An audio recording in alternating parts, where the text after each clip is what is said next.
Bonjour, l'exposé d'Hélène Rappet a montré la diversité des exploitations porcines du Massif central. Voyons maintenant quels sont leurs enjeux et leurs perspectives d'avenir. Dans le Massif central, zone herbagère de moyenne montagne, la production porcine s'inscrit encore aujourd'hui, à plus de 75% des cas, dans une exploitation herbivore. Le porc est venu comme une activité de diversification pour compléter le revenu et valoriser une main-d'œuvre disponible lors de l'instauration des quotas laitiers ou face à un foncier limitant. Le porc répond aussi au goût personnel et professionnel de certains éleveurs pour cette production. À l'échelle collective, la présence du porc contribue à la dynamique locale par l'activité qu'il génère dans les secteurs de l'abattage, de la transformation, de la consommation, du conseil et des services, avec des retombées positives pour l'ensemble de l'économie et de l'emploi de la région. Mais la conduite de différents ateliers animaux au sein d'une même exploitation génère des contraintes spécifiques en termes d'allocation des capitaux et du travail, en particulier pour les activités les plus gourmandes, comme le naissage ou la production laitière. L'atelier porcin peut se trouver fragilisé, en particulier au moment de la transmission, si les arbitrages ne lui sont pas favorables. L'exploitation tend alors à se spécialiser, malgré la moindre résilience économique qu'induit ce choix. Dans certaines zones, la gestion des effluents peut aussi constituer une limite à cette association du porc et des herbivores. Les entretiens réalisés auprès des 23 éleveurs illustrent ce constat. Le revenu est le premier intérêt cité du porc dans les exploitations mixtes devant la production d'effluents et l'organisation du travail. En termes d'inconvénients, de nombreux éleveurs n'en voient pas, les autres citent en premier la charge de travail liée à la conduite de plusieurs ateliers animaux et son impact négatif sur les performances techniques. Par rapport à d'autres régions, la production porcine dans le Massif central présente des spécificités notables. Tout d'abord, une très grande diversité de types d'exploitation, comme vous l'a présenté Hélène Rappet, d'ateliers porcins. 63% des sites porcins du Massif central sont spécialisés dans l'engraissement, 9% dans le naissage et 28% sont naisseurs et engraisseurs. Les engraisseurs ont produit en moyenne 880 porcs en 2018. Les naissages engraisseurs le double et les naisseurs spécialisés, y compris les maternités collectives, ont produit en moyenne 5600 porcelets sur l'année. Diversité des modes de commercialisation, entre filières longues avec commercialisation des porcs par les coopératives et filières courtes avec vente directe à la ferme, dans des magasins de producteurs ou sur les marchés, visant dans ce cas des débouchés plus rémunérateurs et s'affranchissant de la référence de prix du cadran. Et enfin, diversité de situations entre zones de production à l'intérieur du massif. Deuxième spécificité du massif, la prédominance et le renforcement de la spécialisation des ateliers porcins en engraissement. Plus de la moitié des porcs charcutiers sont produits par des sites n'ayant pas de truie, contre 39% à l'échelle nationale. On observe deux cas de figure très différents en termes de fonctionnement et de perspective. D'une part, une multitude de petits engraisseurs travaillant à façon pour des donneurs d'ordre ou achetant des porcelets et pratiquant la vente directe, et d'autre part, des sites d'engraissement liés à des maternités collectives portés par des éleveurs ou leurs coopératives, s'apparentant à un modèle naisseur-engraisseur où le naissage est externalisé et assuré par une main-d'œuvre salariée spécialisée, potentiellement plus performante. Troisième spécificité, l'importance relative des signes de qualité, de la transformation et de la vente directe, en particulier à proximité des zones de consommation à l'est ou au sud-ouest. D'après l'enquête postale, 20% des élevages transforment à la ferme et 28% pratiquent la vente directe. Les facteurs d'évolution et enjeux de la production porcine identifiés dans le Massif central sont les suivants. La démographie des éleveurs du massif soulève l'enjeu de la transmission dans un contexte de manque de candidats et de salariés, sauf pour les productions différenciées, mais aussi dans tous les métiers de la filière, techniciens, abattage, transport. 86% des éleveurs de porcs ayant répondu à notre enquête postale ont 40 ans et plus, mais 36% ont un associé de moins de 40 ans. Les mixtes engraisseurs sont un peu plus jeunes. Le renouvellement des générations s'annonce compliqué, avec de grosses inquiétudes pour le devenir de très nombreuses petites exploitations, typiquement les élevages d'une centaine de truies ou moins, ou les ateliers d'engraissement à façon, gérés par un éleveur seul ou par un petit collectif de travail. Les coopératives proposent des solutions en termes de bâtiments type ou de financement, mais avec un succès limité. Chaque situation se révèle particulière. La perception négative de la production porcine par la population, qui se matérialise par des levées de boucliers en cas de projet porcin, y compris plein air, est aussi décrite comme un frein. Facteur d'inquiétude et de démotivation des éleveurs, cette opposition sociétale n'est pas propre au porc, mais les seuils plus bas d'enquête publique accentuent le problème.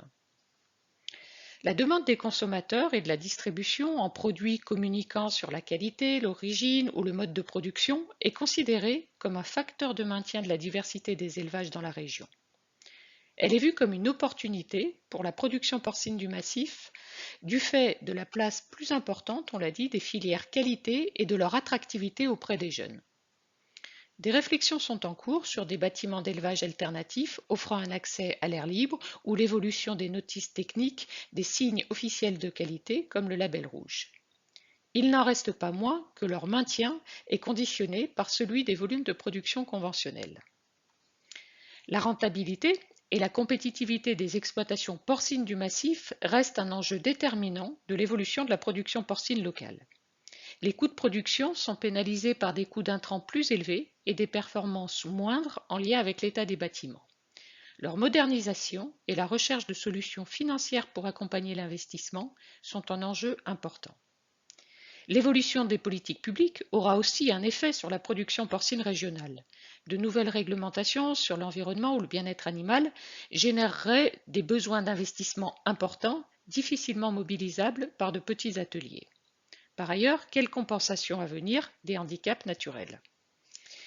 Le maintien d'abattoirs de proximité, en garantissant aux producteurs l'enlèvement de leurs porcs et en épargnant à la filière des coûts de transport supplémentaires, conditionne en partie celui de la production et encore davantage celui des activités de la transformation et de vente directe.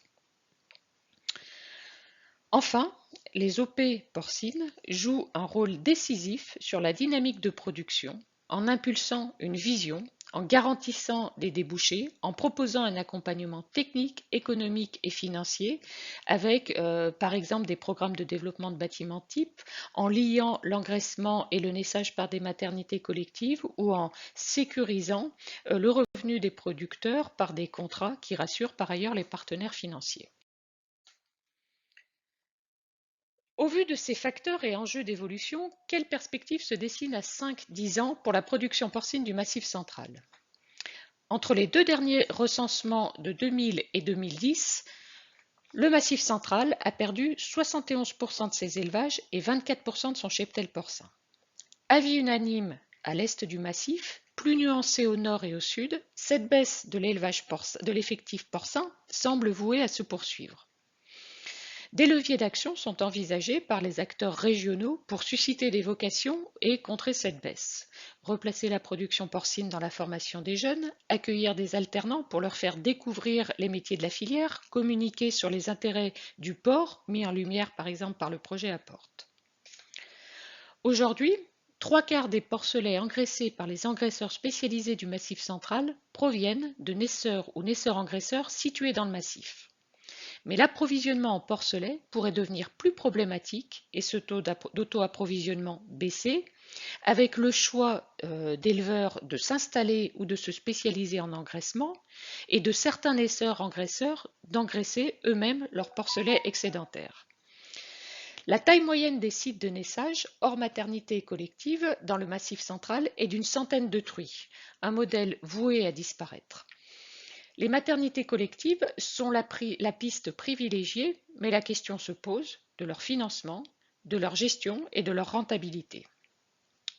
Autour de ces deux tendances à la baisse, la diversité des systèmes d'élevage devrait se maintenir en réponse aux opportunités de marché, autour de noyaux d'éleveurs motivés générant une émulation locale, autour de deux pôles, d'une part des exploitations en filière longue qui investissent avec l'appui de la coopérative dans différents ateliers qui s'agrandissent et se spécialisent, et d'autre part des petites structures à plus faibles capitaux privilégiant la valeur ajoutée au volume. Entre les deux, ça semble être plus compliqué. En termes d'évolution, à 5 ans, le type mixte naisseur avec des bovins laits présente plusieurs indices d'incertitude quant à son avenir, avec une part nulle d'éleveurs de moins de 40 ans dans l'échantillon que nous avons suivi, et plus d'éleveurs envisageant l'arrêt de leur atelier porcin que d'éleveurs envisageant son développement.